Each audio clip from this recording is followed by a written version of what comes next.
So you jumped into canister filter world. Congratulations. The Fluval 07 series is a great canister to start with. But I already know your first question. How do you get that sucker off? Okay, I got you. Let's go.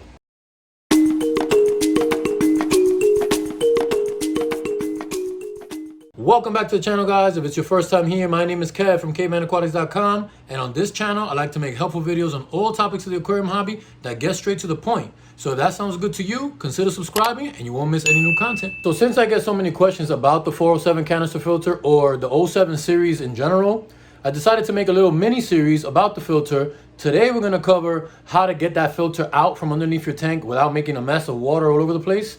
And then in the future videos, I'm going to go into how to clean the filter properly, how to properly set up your media in the canister, all that good stuff. Little mini series. Hope you guys enjoy it. But you won't get notified of any new videos in the series unless you subscribe and hit the bell.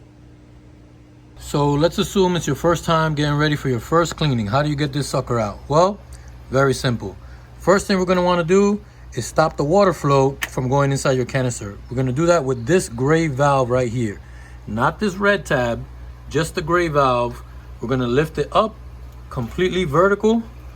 That's going to cut off the water from your hoses and your canister. Now that you got the valves cut off, you want to go ahead and unplug your canister. Now with the canister unplugged, now you want to lift this red tab, which will separate the valves from the canister. See that? Already loose. Then just pull them up. Let the water drip, a little bit of drip right back into the canister.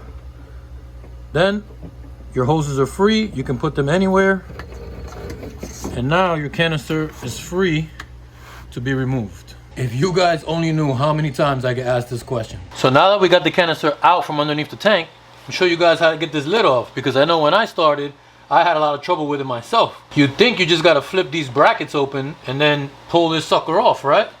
But I spent a lot of time prying and pulling and trying to get this thing off, and it was tough for me as well. So here's the trick, guys. After you pull these brackets off, at the same time, all you got to do is push down on them. Push down on the brackets, the top will pop right off, and then you can lift it straight up. You might want to unhook these hooks from underneath, both sides, after you pop the top off, and then it'll come straight off. I know for a lot of you, that's going to be a valuable tip.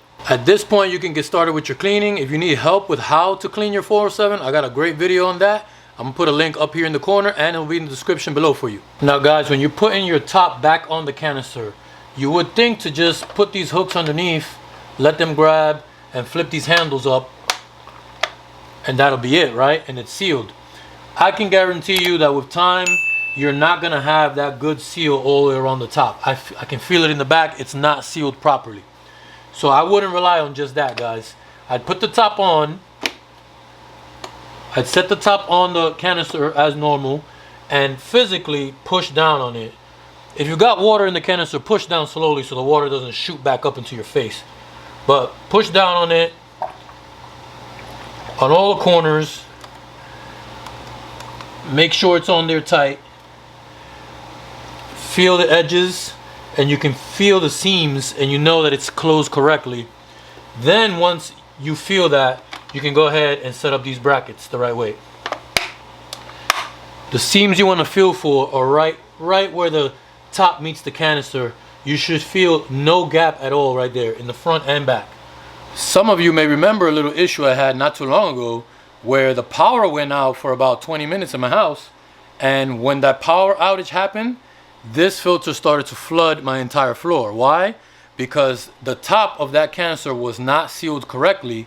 So when the power went out, it created a reverse siphon, and even though it wasn't leaking while the canister was on, as soon as the power went out and that reverse siphon happened, all the water started leaking right out of the canister, and it was a race to figure out how to stop it. So make sure that your canister is closed correctly. Don't forget to like the video, guys. The Americans over here don't like it when you don't like the video. So hit that thumbs up. Now reinstalling the canister is going to go a little bit differently than the way we took it out. Check it out. We're going to reinstall our hose.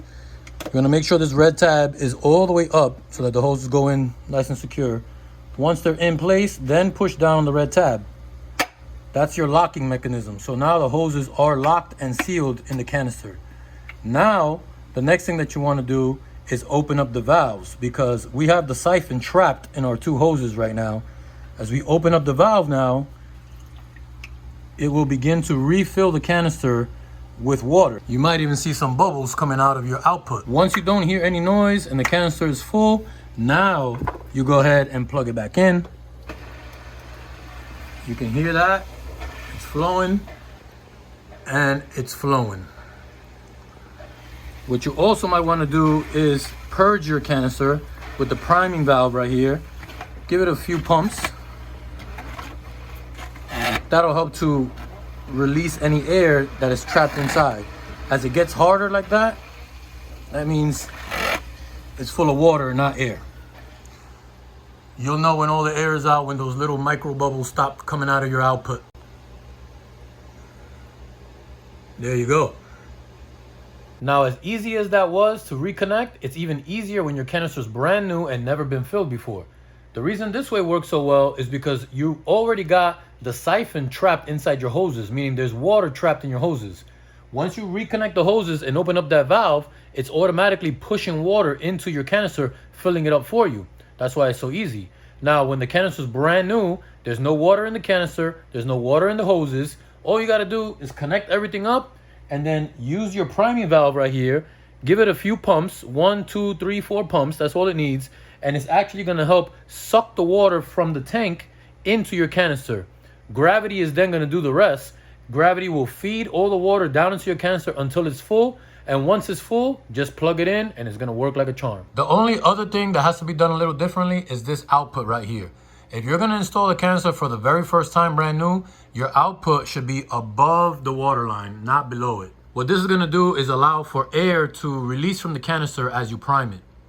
I know you might be asking what's in this tank. It's a big, beautiful, empty quarantine tank. I got one female in there right now that's waiting to go back to the fish store. But besides that, this is my grow out / quarantine 75-gallon tank that I will never get rid of because I love it too much. So if you've been blessed with the need to want to keep these beautiful fish, these are African cichlids, and I totally understand. That's why I created a free webinar training with the top 3 secrets that you need to know if you want to keep these beautiful fish. So make sure you go check it out. I'll put a link up there and in the description below. Now, after you've done your canister cleaning, if you don't have crystal clear water like this, then there might be something else that you're doing wrong. In that case, make sure that you watch this video right here. It'll get you going in the right place. Or if you're a beginner in the hobby, check out this playlist right here. It's set up for beginners and it'll be super helpful for you. I'll see you guys on the next one.